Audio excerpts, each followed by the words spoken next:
Hello বন্ধুরা, দেখো আমি আজকে একটা ভালো ছোট মাছের ঝাল রেসিপি নিয়ে চলে এসেছি। এখানে নিয়ে নিয়েছি আমি 250 গ্রাম বাটা মাছ। তোমরা ছোট মাছের ঝাল কে কে পছন্দ করো? আমার তো খুবই ভালো লাগে, ডালের সাথে খেতে বা এমনি খেতেও, গরম ভাতের সাথে খুব ভালো লাগে। দেখো মাছগুলো আমি বাজার থেকে কেটে নিয়ে এসেছিলাম, নুন হলুদ মাখিয়ে মাছগুলো ভেজে নিচ্ছি। মাছটা একটু কড়া করে ভেজে নিয়েছি। এটা কিন্তু আমি সর্ষের তেলে রান্না করেছি। দেখো আর একটু সর্ষের তেল দিয়ে আমি দিয়ে দিচ্ছি একটা বড় সাইজের পেঁয়াজ কুচি করে। পেঁয়াজটা একটু ভালো করে ভেজে নেবো, খুব বেশি কড়া করে ভাজবো না পেঁয়াজটা। দেখো একটা টমেটো দিয়েছি। টমেটো দিলে কি বলতো, মাছটা ঝালটা টকটক হয়, খেতে ভালো লাগে। তারপর দিয়ে দিয়েছি কাঁচা লঙ্কা কুচি কিছুটা, এটা ঝাল ঝালও হলে ভালো লাগবে। আর দিয়ে দিয়েছি নুন হলুদ স্বাদ মতো, প্রয়োজন মতো। দিয়ে আমি একটু দেখো ভেজে নিচ্ছি। দিয়ে আমি এখানে এবার দেবো সর্ষের গুঁড়োটা, আমি জলে গুলে রেখেছিলাম 10 মিনিট আগে, সেই সর্ষে পাউডারটা গুলা জলটা দিয়ে দেবো। তোমরা সর্ষে বাটাও দিতে পারো।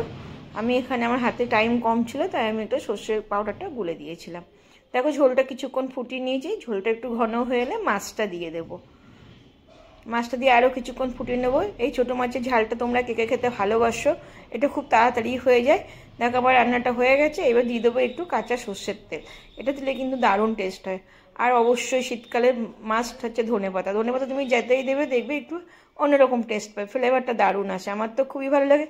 দেখো একটু ধনেপাতা দিয়ে দিয়েছি। এবার আমি এটা নামিয়ে সার্ভ করে নেবো। কেমন লাগলো আমার রান্নাটা প্লিজ কমেন্ট করে জানাবে। ভালো লাগলে একটা লাইক কমেন্ট করবে।